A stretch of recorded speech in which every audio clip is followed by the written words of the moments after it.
Welcome to the Health Fix podcast, where health junkies get their weekly fix of tips, tools, and techniques to have limitless energy, sharp minds, and fit physiques for life. Hey, health junkies. On this episode of the Health Fix podcast, I'm bringing back Brad Kearns. He is the host of the Be Rad podcast. He is an athlete by nature. He's got a record for speed golfing. He's a triathlete. He's also a track and field high jumper, and he is hilarious. And we're going to be talking all about his ultimate morning exercise routine and how you can develop your own. He's got a program. You can kind of follow it and create your own exercise routine in the morning. And if you pay attention to my Instagram, Dr. Janine Krause, you will see some of his exercises because I was really drawn to this when he showed me his new program. And so I definitely want to share it with you guys because I think there's a lot to it in terms of opening up your hips and getting your hips and core moving for the day. So without any further ado, let's jump into the podcast and talk with Brad. Hey there, health junkies. I have Brad, or Be Rad Kearns, on again today, and we're going to be talking all about his morning routine program. This thing's game changer for you. You have to stay tuned here because this is going to blow your mind in terms of what he's got going on. It's the best way to start your day. So, Brad, welcome back to the Health Fix podcast. Oh my gosh, what an honor to be back. I love connecting with you, talking about your positional parasympathetic breathing all the time. I wrote it into the course material of the Primal Fitness Coach certification we've been working on, and I demonstrated it on a video. Hopefully I did it right. Doesn't seem too hard, Janine, but for listeners, oh my gosh, this thing has been so great for me after intense workouts where you just take some time to lie down, elevate your feet, and then get into some nice calm nasal diaphragmatic breathing. And when I get up, it's what I think you said 5 to 10 minutes. And sometimes it's like 20 minutes because I'm in my backyard in the sun. And it's like, I need this paired with my workout. It has a profound effect on just bringing you back down rather than kind of having that workout linger and you're in a stress hormone state instead of really coming back to chill. Oh my gosh. Yeah, you can take as much time as you want. I kind of started at 5 because I feel like you need at least 5 minutes to kind of, breathe your heart rate down back, close to your baseline heart rate, but also just because it's just enough time to get that breathing. Like you're saying, get that breathing, get yourself in the zone, but you could stay there half hour if you want. I don't care. Stay there all day. You might need it, Yeah, I remember I used to go down. I was a professional triathlete for 9 years way back when, and I trained, with a small group or by myself in Los Angeles or Northern Cal, my two areas where I was based. But I'd often drive down to San Diego, which at the time was like the hotbed, the world headquarters of triathlon, and guys would come over from Europe and spend the winter there. And there was a lot of guys just based there. And so there'd be these workouts with like 80 people on a bike ride going up the coast and 57 people on the trail run. It was just competitive and like really intense. Okay. And I'd go to the swim workouts and they were, pretty challenging and everybody's fighting hard in whatever lane.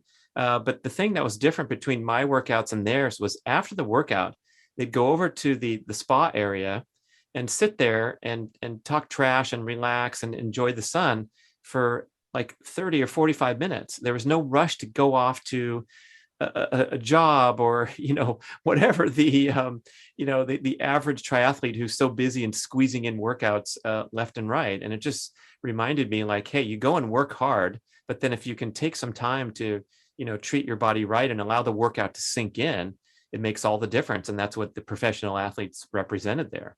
Oh, absolutely. Absolutely. I think a lot of us don't realize, you don't have to be a professional athlete to take the recovery thing seriously. I think for a lot of us, we're like, oh, I'm not at that level. I don't need to do these things. I'm like, wait a minute, what is your day, your day-to-day life is a marathon in and of itself. It's like a triathlon. You might not be doing the swim, the bike, the run, but picking the kids up from school, going from one place to the other, doing your Zoom meetings. This could be your own triathlon. Well, we also are in this indulgent age of hyperconnectivity, Mm. constant digital stimulation, potential for distraction and instant gratification. I just talked to the best-selling author, Dr. Anna Lemke, author of Dopamine Nation, Hmm. Finding Balance in the Age of Indulgence is the subtitle. And she was talking about how, we're so wired to be entertained and stimulated and prompt these dopamine triggers that are everywhere. There's a long list of them. The mobile device is up there really high, but sugar's on the list, and video games and pornography and gambling and all kinds of things that'll be to your detriment when you go to excess. But we're trickling these in all the time. So we're watching streaming video at nighttime, and then we're having a scoop of ice cream, and then we're texting somebody while we're watching the streaming entertainment, and it can get to be too much. And so this downtime is kind of the forgotten aspect of modern life, which we need to recognize it, especially if we have fitness athletic goals. Then you're really piling stress on top of a baseline level of high stress life. Absolutely. Absolutely. So one of the things that a lot of people ask me about, they're like, Doc, like you just said, how do I get all these things in? How do I find time between my scrolling on social, and eating my ice cream to squeeze in these routines? Like what kind of routines do I need? And you are a big fan of the morning routine, much like I am, and the evening routine and the post-workout routine, like we've talked about now. And of course, we're going to be talking about Brad's new course here, guys. It's a comprehensive guide to developing the ultimate morning exercise routine. And I think for a lot of people, it's like, how do you start your day? What do I do? What can I do to get the most bang for my buck? And I think you've got it nailed here. So can you tell folks a little bit like behind the inspiration and give us a little bit of details of what they might find within this ultimate morning program you got going on?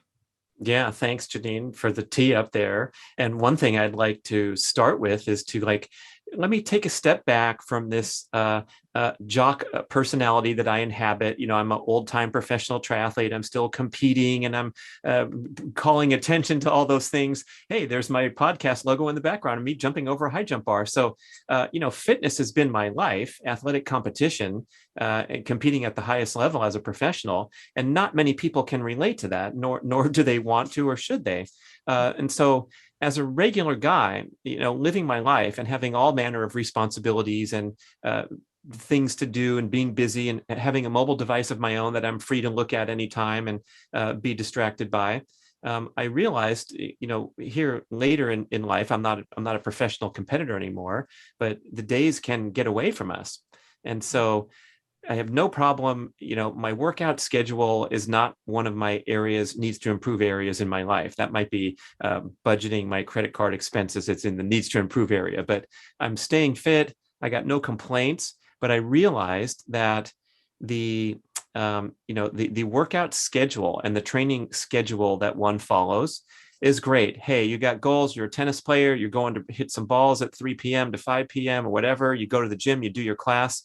But beyond that, there's another level where we're obligated to achieve a more movement-oriented lifestyle. And many experts are saying that it's right up there, just as important, maybe more important than adhering to a devoted fitness regimen. And so, we all are obligated to get up from the screen, take a break, walk around the block, race up the stairs, do a micro workout, things like that are coming into popularity now, and realizing that it's not just about showing up on the bike seat at 6 a.m. for your spin class and then going off to your day of luxury, laziness, indulgence, whatever.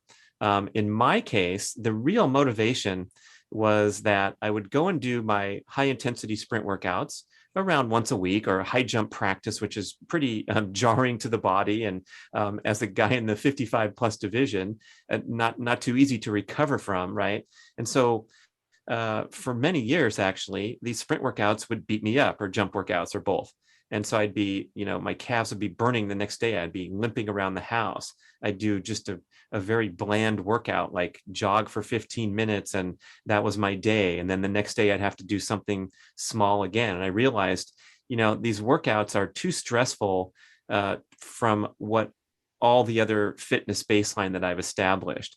Because maybe I'm going in and lifting weights in the gym, but that's not helping my legs absorb the pounding of sprinting.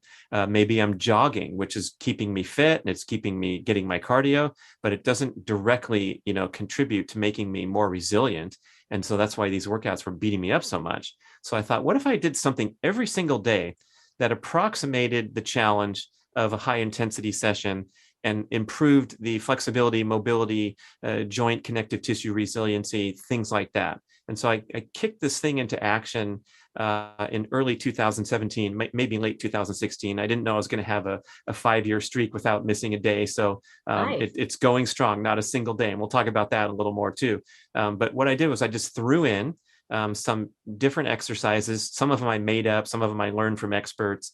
And I put together this little sequence of moves for my legs. And it was like on the ground. So I'm getting core stimulation. I'm doing leg circles and frog legs and kicking my hamstring up, as a nice dynamic stretch. Just good, solid body movement to start my day. They're all safe because I'm, laying on the mat for the first sequence. And that was a really great breakthrough, because I realized that I was now better able to handle the actual formal workouts that I put my body through. And I was not waking up like an athlete anymore, which, especially an old time athlete, you wake up and you're limping and shuffling around until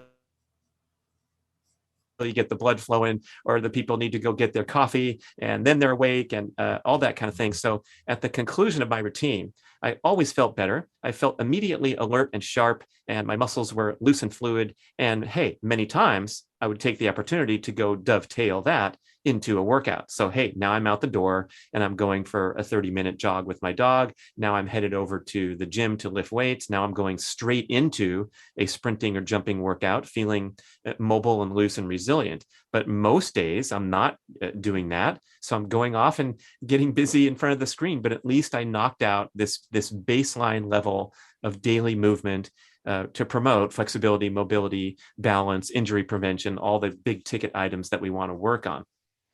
I think what you've got going on, because of course I checked it out, and guys, it's amazing and very cost effective. And what I also found is that, it's like most of us end up throughout the day, we'll get started if we don't get our morning routine going and we go sit in front of the screen, right? Because a lot of people are working at home now.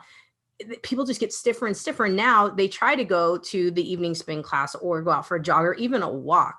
I had a friend just the other day went out on a walk and she somehow strained her Achilles, and we can't even figure out what in the heck happened. And it's gotta be from just so much sedentary, lifestyle and not greasing the joints. I feel like the concept of greasing the joints and greasing the spine and greasing just like every area is such a great way for just blood flow in general. Doesn't it, like you said, it doesn't matter if you're going to go sprint or you're going to go just sit in the office, at least you grease some joints. I'm kind of like, maybe the routine, in a perfect world for me might be like 3 times some days, just cause. Right. You do your little minute sequence, then back to your busy day. Yeah. I love it. Yeah. So obviously you've probably done some of the research on the joint mobilizations and things of that nature. And one of the ones I really like to talk about is the hips, because it seems to me if the more folks are sitting these days, the more those hips are locked up and the more injuries we have. Is that kind of what you've seen to be the standard across the board in terms of what you're seeing in folks? Hips, glutes not being activating or being resilient because they're placed in that inappropriate position with sitting. I have all kinds of problems with my feet, calves, plantar fasciitis recurring and coming and going for years, even decades. And I think a lot of it's relating to kind of this all or nothing approach to fitness, where, hey, you get me warmed up at 4 p.m. and headed over to the pickup basketball game. Looks like a pretty impressive athlete there, but let's check on that person the next morning when they're hobbling around. And it always felt weird to me. And I know when I was a pro triathlete and giving my heart and soul to this sport and training at the highest level I could, it was extremely unhealthy at the extreme. And so I walked around like an old man most of the time. And if I was asked to carry, some sandbags over into position to help the elderly neighbor avoid flooding during the rainstorm, the next day I woke up and I had a sore lower back because I picked up a 25-pound sandbag and walked 20 feet with it. I was a delicate little flower that was good for one thing, and that was going in a straight line with swimming, biking, and running. And I knew back then that it was kind of a distortion of what we should be considering as a fit human. And so I've tried for the rest of my adult life to broaden my functional capacity and actually go and lift a weight instead of look at it, and then get into my recent passions of high jumping and sprinting, which is so disparate from being a triathlete. But I feel like healthier in so many ways because it doesn't have that chronic stress on the body and the hormones of getting out there and pedaling for hours and hours and then running for an extra hour and just doing that extreme stuff. So that's all fine and dandy to have that fitness program in place. But then I'm trying to look at, well, what can I do to make this body even more resilient and be able to have more fun and a more varied fitness experience without the drawbacks of straining something on a walk. I actually tore my meniscus on a walk down the block with the dog back when I was 39 years old. And I raced home and I was on the internet and I found some information that said males around age 40 will spontaneously tear the meniscus with no known attribution. And it's just from the aging of the cartilage or whatever over time from the athletic background. And I was like, wait, I'm only 39, man. This is this is bullshit. But whatever precipitated that obviously was a factor. But it is kind of ridiculous to realize how fragile we are, even though we're get a high score in the fitness or athletic competitor category. I think you make a good point about that, because a lot of people who are fit, I find that they will hurt themselves either on the most basic things or while doing yard work, carrying buckets of things, sandbags, pulling weeds seems to be a hot topic these days, being spring and all, and folks coming in bent over. I saw that last week in my office, a couple folks bent over going, you got to get me straight again. I can't get moving. So, I think it really does, it lends to a really good point to really start thinking about, like, not really just greasing your joints for the day, greasing your joints for life's adventures, and really kind of opening up the day that way. It's almost like, instead of, for me, I'll admit it over and over again, I'm not great at meditation. And so a morning routine of mobility would be much better meditation for me. Yeah, there's some wide-ranging benefits way beyond just helping you with your fitness goals and raising your fitness base for formal workouts.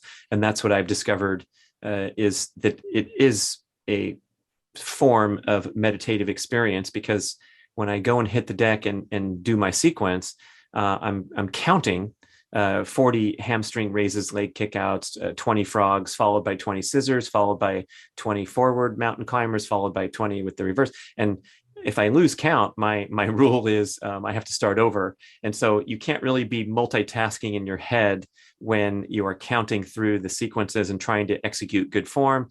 And some of my stuff is now escalated to what many people might be considered a high degree of difficulty. So I'm working some, leg swings that aren't easy. And so, of course, when you do something difficult, you're totally focused on it. You're not, in this easy breezy state like you might be if you're walking the dog around the block, which is fine. You can daydream and all that. But this is, I think, has meditative benefits because of the focusing that's entailed when you're putting yourself through some reasonably challenging exercises. Yeah. No, you get in that zone like that when you're narrowing. I just went to a talk 2 nights ago with the podcast guy, Andrew Huberman, the Huberman Lab. And he was talking about narrowing your focus on something. And I'm like, I think for a lot of people, when you are doing certain exercises that maybe you're counting or it's a repetitive thing and you're just learning it or trying to master it, that narrowing of the focus might even be enough to get you into parasympathetic mode to kind of like take that, cortisol down just right off in the morning. Well, I think we also now we're bombarded as soon as we wake up with stimulation and potential for distraction and instant gratification rather than our highest goals and priorities. So if I can prove to myself that every single day you will find me on that mat soon after I wake up, now I improve my ability to focus and exert discipline in all other areas of life. And again, I want people to step back from this reaction that, oh, well, this guy's a fitness guy, of course he can go and do his workout every morning, but it's not really about that. So I'm just as susceptible as anyone else to kind of falling off track and missing my to-do list and my most important objectives. Oh, I was supposed to work on my book today, but I forgot, and I did this that instead because these emails came in. But if you can, prioritize yourself and your commitment to being a healthy, fit person with mobile joints and greasing the connective tissue first thing in the morning, it really does say a lot. And it shows, oh my gosh, probably setting a good example if kids are around looking at this crazy stuff that happens every morning, or anyone that you can influence. I love to talk about it because it's been a big life changer for me, even as a fitness person, to say, I can do something every single day. And it's now like transitioned, or very quickly transitioned, into the category of habit. And there's habit. And then there's, wow, you're super motivated. You're an athlete. How do you do it? That's impressive. And that's kind of a different thing where, how do you push yourself to ride your bike so far? This is where I don't even think about my motivation level every day. I don't wake up and go, am I motivated to do this today? It's not about that. It's about breaking through to put a healthy habit into place. And then the more healthy habits you can stack up, the less susceptible you are to distraction, instant gratification, indulgence, rather than, doing something rich and meaningful, making a contribution to the world around you. And I think that's a big issue today, more so than ever. And right there in the same category is like Dr. Kelly Starrett. He's a big fitness and injury rehabilitation guy. But on my podcast with him, he spent most of the time talking about plugging your phone in outside of your bedroom. And I'm like, that's funny, because here's the world's leading expert on, how to alleviate tennis elbow with strategic. And he's talking about all the other stuff, and how with his kids, they park a mile from school, little kids, when they're in elementary school, and they walk it in. So if you're saying, oh, I can't walk my kids to school, it's too far.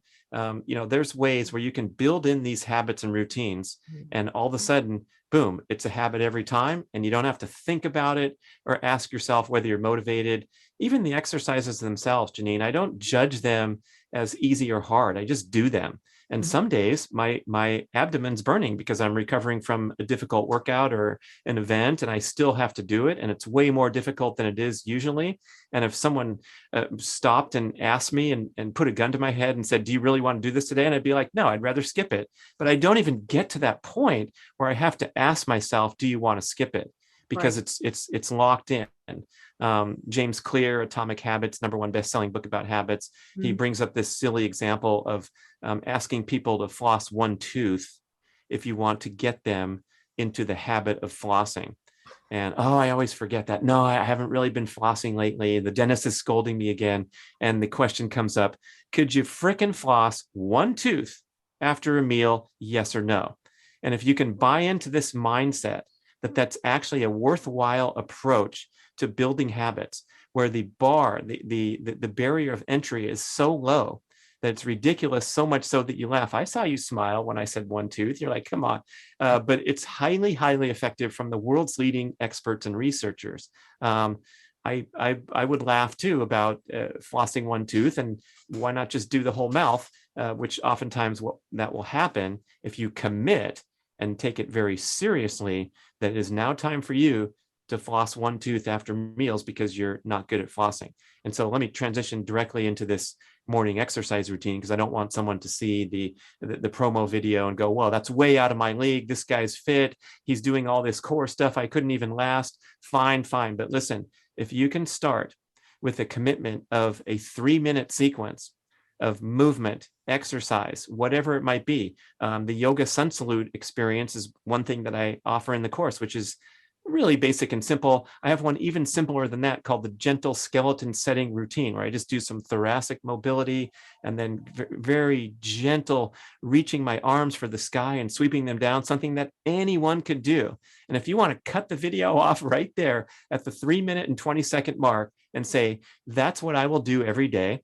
I can still deal with my kids when they wake up, and then, the alarm bells sound and it's time to jump into hectic, high stress modern life. But if you can build something into habit of an appropriate, easy level of starting point, that's when you have a chance to build momentum. And until a habit is formed, you can't improve it. That's a quote. I don't know if that's the exact quote, but it's like, duh, but we got to think about that, because if we're sitting here going, yeah, I signed up for the gym in January 1st on that special, but I haven't been going much. Well, then there's no habit. There's nothing to improve there because it's not there yet.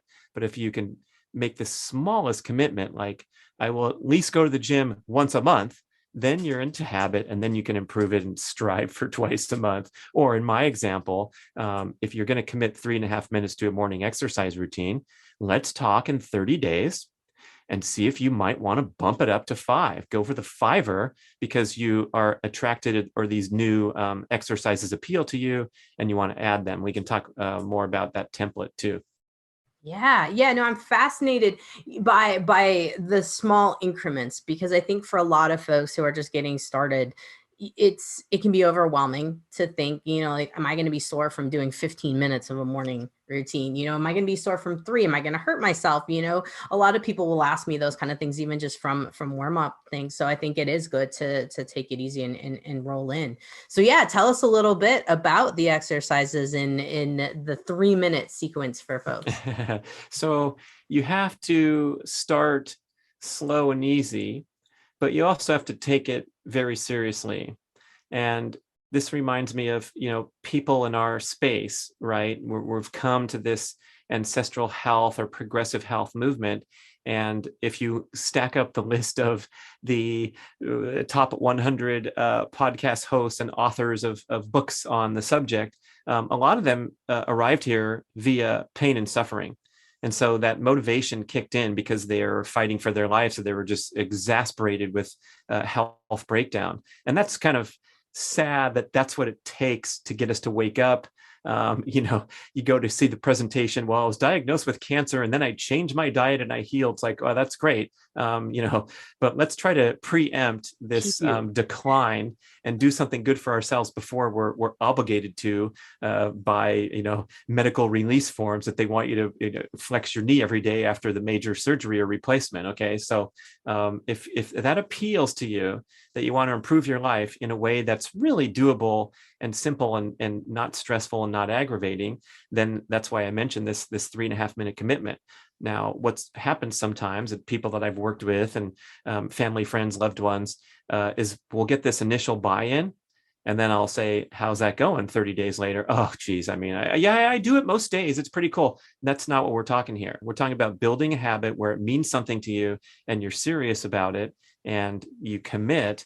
And so that's why I mentioned my streak. It means a lot to me. It's important. And I like conveying the idea in public because now I'm accountable to anyone who's listening and wondering if this guy's telling the truth. I am. It's no joke. And sometimes it's not easy. I have pictures on my Instagram of me doing the miniband sequence in an airport gate, because that was, I didn't have time to go through the whole thing, but I will get it done. And once in a while, it'll be not first thing in the morning because we're heading off to the airport, but it gets done every day. And again, I don't judge it. I don't go, oh, geez, I have to, it's the drudgery of going back out there. If that thought tries to float into my head, which, like I said before, if it's tough and I'm sore and I'm tired, it might float into my head, but I just discount it and get the work done. Tony Robbins is talking about his fascination for cold plunging. He's got a custom facility at all 7 of his luxury homes around the world. And so he's a big enthusiast, and it's for the psychological benefits. And he says, this is an example of my mind telling my body what to do, not to hesitate, but to act. And if we can imagine how that might benefit our lives, if we are in control and telling our body what to do without any arguing or negotiating. Yeah. Yeah, that seems to be the ultimate goal, right? To be able to have that mastery over your Mm, subconscious mind. And for so many people, it is a struggle. And I think, a lot of people, and myself included, for a very long time in my life, really didn't have the concept that I was in control of my life. I thought mm, things were happening to me, not for me. mm. And I really didn't get the fact that, oh, wait, I can choose to do these things to help myself. It's not that I can't, like, I have a choice. It's so weird. But I think a lot of people do get stuck in that realm of like, oh, wait, I want to get healthy. I want to get started with these things, but my kids, they need me, or this, like there's all of these different reasons. But having something that's doable, having something that means something to you. And that was what you had mentioned that really struck with me, is something that means to you, having a purpose for it, and Mm. maybe even taking the whole word of exercise out of it. And you have morning routine. I noticed there's it's not really linked to exercise, this morning routine. And I'm wondering if you chose that for a reason, for the old subconscious up there. Good point. Because really anything will be tremendously beneficial. And there's morning routine experts. It's like a hot topic, the guy, I make fun of Jim Quick, the brain training expert, but he has wonderful information. I'm just having fun here, but he has a video where his morning routine consists of, it's either 17 or 21 things. So first it's the green tea with the fresh leaves. Then it's the gratitude journal. Then it's going outside and doing some meditation. Then it's a cold shower, and then you rinse off and you do this, and then you do that. And it's like, come on, dude. Most people, I don't see any screaming kids around there wondering why the waffles aren't popping out of the toaster. So let's get reasonable here with something that feels and resonates with the person individually. Like, this could work into my life and I don't have to answer to anybody else. So if your morning commitment is to wake up, leash the dog up, and walk around the block, that's pretty awesome. And you owe that to the dog. We were going to talk about that because we were talking about Yes, dogs offline. Lucy. We gotta talk about High Lucy. five on the dogs. Yeah. Uh, Now, if that's a commitment and you're doing it every day, maybe at that halfway point, you can stop at the bench and do some 10 deep squats, and that gets folded in. And the only reason I chose these vigorous or certain level of exercises is because I think that's our really big void in modern life, is all that stillness, that inactivity, that putting the muscles and joints in inappropriate locked in position. So I'm like, hey, let's handle this. And I'm going to maybe put that, me personally, in front of my obligation to write in my gratitude journal, which is also highly, highly ranked. That's wonderful. I love people that promote that. Hey, you want to piggyback that on to a few exercises? That's great. But I'm going for the kill here, saying, hey, this is a crisis trauma center, and we got to do something about this. Otherwise, our hand will be shaking. We won't be able to write in the journal because we got too much arthritis or whatever. Joke. But True. pick what works for you, and put something together, ideally physical movement. And then if you can get outdoors into direct light, I didn't say sunlight, I said direct light, like Huberman corrects this, right? Because if it's a cloudy, overcast day in the Pacific Northwest, you still get tremendous circadian and hormonal benefit from exposing your eyes to direct light. Doesn't count through the glass window of the car or the home. And so in Lake Tahoe, when it's very cold in the winter, and I try to get outside and make it a cold exposure session, but on those extremely cold days or when there's snow, I will open up the slider and do my exercise routine on the very edge, so that I am getting direct light, but I'm still in the house getting it cold. So it's outdoors, ideally. Physical movement, Brad recommends that highly. But if it's going to be walking the dog and writing 3 passages in your gratitude journal, and that's your morning routine, congratulations. And guess what? You're going to leverage that so beautifully into all kinds of other things throughout the day. And that begs a follow-up question I get from a lot of people. How well is it okay if I do this thing at noon instead at my break? Because mornings are pretty hectic. And the answer is yes, it's okay, because anything you believe and commit to is okay. But I'm also, besides making a strong, strong recommendation for exercise, I also want to make a strong recommendation for the very first thing you do before doing what 84% of Americans do by a recent Adweek survey. Do you know what that is? We do the same thing, 84% of people. I'm wondering if it's drinking coffee. Reaching for the mobile Oh, device. for the phone. Yeah. The very first thing upon awakening. And Yeah. somewhere around half of those people are reaching while still in bed. In other words, most of us plug the phone in so near that we can reach for it. So we're getting that EMF all night, and then we can reach for it without getting out of bed. And we want to counter that disastrous trend. Psychologist Dr. Nicole Benders-Hadi says that when you bring your brain into that reactive mode where you're scrolling through social media or text messages or whatever, it's very difficult to extricate from that type of mindset into the more desirable high level thinking, strategic reasoning, starting your day, planning your day, thinking of your to-do list, looking at high priority items. You leave that and now you're into a reaction. And you can't take it back very easily. So, I also kind of tout this as sort of an incentive, because guess what I get to do when I finish my morning routine? I make myself a beverage. I make my own kombucha. It's delicious. I mix carbonated water, mineral water with the kombucha, and I purposely don't drink beforehand, even though I probably should, because I want to have some incentives and some rewards when I finish. So when this routine is over, I get to go drink a water. I'll soon after make a smoothie or make a bowl of fruit. My new kick on that.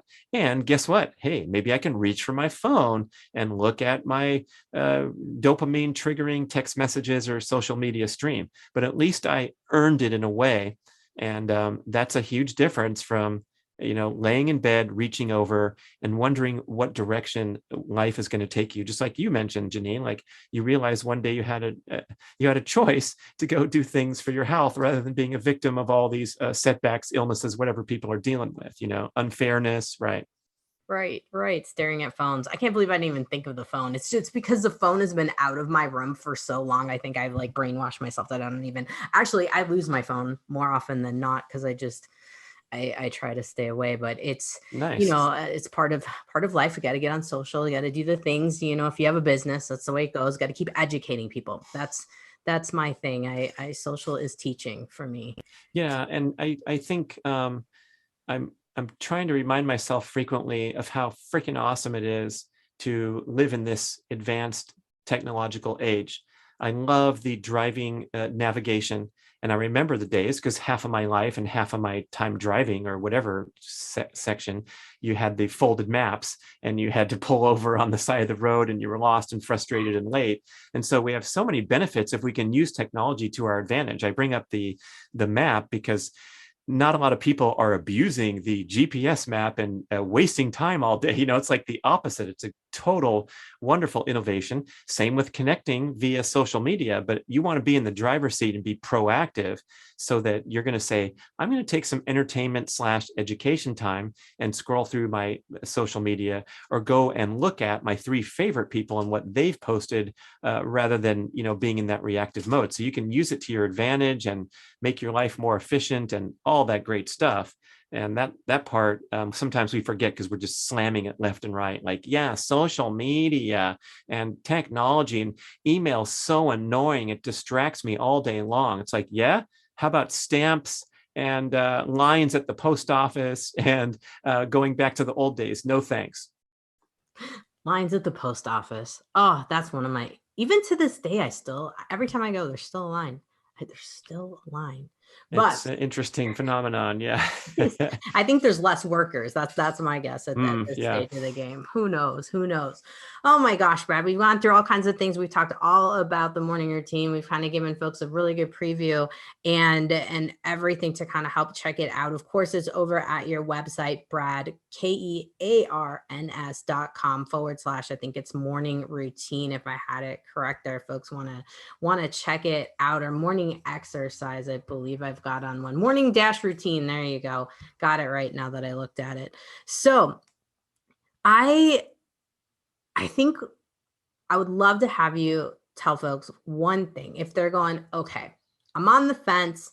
I'm a little bit not sure if I need to do a morning routine or if I should just grab my phone, get all fired up about life, get my coffee, and just stay in the cortisol panic mode. Mm. What would be the one thing, if they could choose one thing to get them like the toes in the water to get them started and kind of like eased in so that they're going to definitely want to grab your course?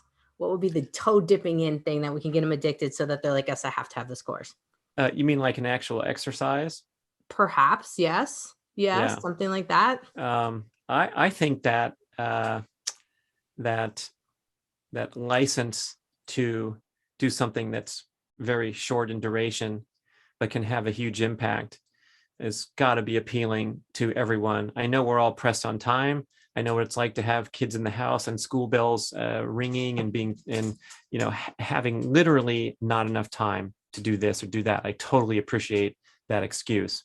Excuse me. That rationale where I'm also really big or really against someone blathering that just wake up earlier and then you'll be more productive. And I think it's a joke when I see that type of promotion, and it's very prominent. It's very cool to be the badass and show, your wake up time and brag about all the stuff that you accomplished before while everyone else was sleeping, and possibly bring in that inferiority and that comparison that we suffer from when we indulge in social media. So I never, ever compromise my sleep in order to get this exercise thing done. And that means going to sleep earlier the previous night if you are too pressed for time that you don't have 3.5 minutes to throw into your morning routine. But if you can embrace this idea that you can make a big change in your life in a very short time period, that's the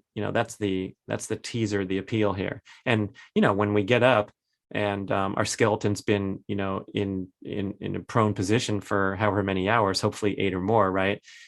We need to do some housekeeping there. We need to lubricate the joints. We need to get the muscles and everything engaged. So this portion of my course that's called the Gentle Skeleton Setting Routine is something that's doable for anyone. Doesn't require any fitness capabilities or whatnot. And on that note, I should mention, like, we want everything to be in this beautiful sweet spot of easy to medium. And maybe if you've done it for a while, then it's like medium to difficult, but never beyond that capability. So in the ebook that I provide with the course, it has my own rep counts and my sequences exactly as I do it, just for reference, or if someone wants to, look at that as an idea. And I do 23 of these. Why 23? And then the next one is 40. And the next one is, these random numbers. And that's because that's where I've identified I don't want to be like pushing myself over that edge to where this thing is not in that sweet spot, because that might affect things like my motivation or my ability to just have it completely locked into habit, rather than having to question and call up those very fragile resources of motivation, willpower, discipline, focus, because we're going to be using those throughout the day. And that part's important. So we want to have it comfortable time duration. We want to progress intuitively, naturally, gracefully, like, I think I'm going to add one other thing. And what I've actually done over the years is I've auditioned new exercises.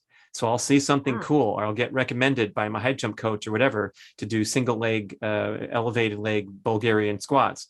And I will go and throw those in one day at very few reps, see how it feels. And I'll try it again. It's not an official member of the club yet, because when I make that decision to say, yep, I better start doing these, and it goes into the template, that template is set in stone until further notice. And I'm always negotiating and maybe discarding something that I don't feel as important as maybe a new thing. But the key takeaway here is to do the exact same thing every day, because that's really important to habit forming. You don't want to be applying creative energy to think, oh, what core exercise today should I blend with an arm workout? I can choose from the menu and pick from these 5. And that might be fun for workout ideas when you go to the club and the teacher's doing something new. Some people recommend changing, muscle confusion was a big term back when. And hey, if you just do the same thing, your body's going to adjust. You're not going to get the same fitness response. Well, that's not untrue in a way, because your body does adapt. Like runners improve their running economy to the extent that running 13 miles for an Olympic runner is not as challenging as it is for the recreational participant. And so they can run more miles and they can run faster, and all that's great. And my routine is pretty difficult by anyone's measure. But for me, because I do it every single day, it's squarely in that medium category. And I don't care that it's getting easier, because we're going to talk in 40 years. I'm going to say, I've been doing this thing every day. I'm in pretty good shape, even though my fitness benefits that escalated when I first started doing it. And boy, does that really make your core muscles burn. That must be good fitness stimulation. And now they don't burn anymore. I'm still doing 40 of these and 20 of those. And so that part, I want to dispel that myth that you constantly need to challenge your body and find new ways to get sore, especially. It's a bad idea. Jack LaLanne did 1,000 push-ups and 1,000 sit-ups every day. Do you think that he needed to change that up to pursue further fitness goals? I don't think so. No. This is a terrible example, but it is real. You'll see folks who have been incarcerated. They're doing the same thing every single day, and it does seem to benefit some folks. And so I don't know, just came out of nowhere of that thought, but it is a thing. It is a thing. And, I think it's just a matter. I think we overcomplicate health. We overcomplicate what we need to do. And there's a lot of noise in the fitness industry, like do this, do that, switch it up, to the point where I think there could be some really serious exhaustion, but also paralyzation, for just being like, I'm paralyzed because there's this, but I don't know what set I'm supposed to mix in with that. And is it bad to do shoulder day on the same day you do core day? And if you do, I've even myself, when writing myself programs or even writing clients programs, I'm making this way harder than it needs to be. Way harder. Yeah, good point. It's got to take as minimal, cognitive energy as possible. Just go through the count, do it, and not have it be too difficult, because there's that what's that thing that kicks in, our subconscious kicks in when you sign up for that 12-week sessions with the trainer, and everything's going great for a while, likely because you're bathed in stress hormones from an overly stressful exercise program. And then if you can look back at anything in life that you quit or didn't see through to the end, it was because you're seeking to avoid pain instead. And that's all human nature. So that's really important, to have a feeling at the end of something that you're doing that I feel better than when I started. I'm glad I did it, all that great stuff. Yes, that is the best point to end this podcast on, is feeling better than when you started. Because I have so many people that'll come in and be like, I don't really want to start another fitness routine because I felt like crap after it. I was so tired. I couldn't get through the rest of my day, or I laid on the couch the rest of the evening, or I was just so sore. And then, of course, is that going to provoke motivation to keep going? Heck no, because now the brain's like, danger, don't do it, danger.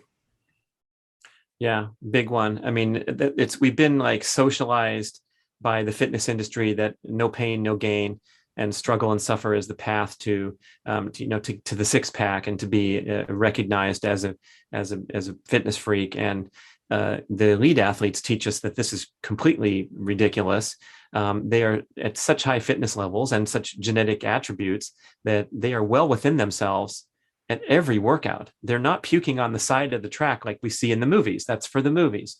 And if we can just embrace that idea that a kinder, gentler approach to all manner of fitness goals, and especially with the example that we've been talking about, the morning exercise routine, just do something kind, gentle, and stimulatory, where you get the blood flowing, the oxygen delivering, and you definitely feel better after every single time. Love it. Love it. Brad, thank you so much for coming on. I can't wait to dive into more days of the morning routine, because I want to give folks, like, I don't know, by the end of this podcast, folks, I'm going to jump back on and talk about how things have gone for about I'm going to give it 3 solid weeks on it. Right. And then we'll put this podcast out so that folks can see kind of what the morning routine is all about. And we can give them a little preview. And then I'll throw some stuff on social too on it so that everyone can see. So folks, if you are interested, head to kearns.com/morning-routine, and you will check out what he's got going on with this amazing morning routine that I'm digging so far. So can't wait to see how it feels here and how I want to talk about the psychology of incorporating it, because my morning usually does start with movement. And so I was like, I want to see what Brad's doing compared to what my movement was. And we'll give you the scoop. So thanks again, Brad. I appreciate you coming back on. Oh my gosh, what a pleasure always to connect with you, Janine. Keep up the great work. Thank you. I'm sure we'll have you back on here soon. So folks, stay tuned for more of Brad. Hey, fellow health junkie. Thanks for listening to the Health Fix podcast. If you enjoyed tuning in, please help support me to get the word out about the podcast. Subscribe, rate, and review, and just get that word out.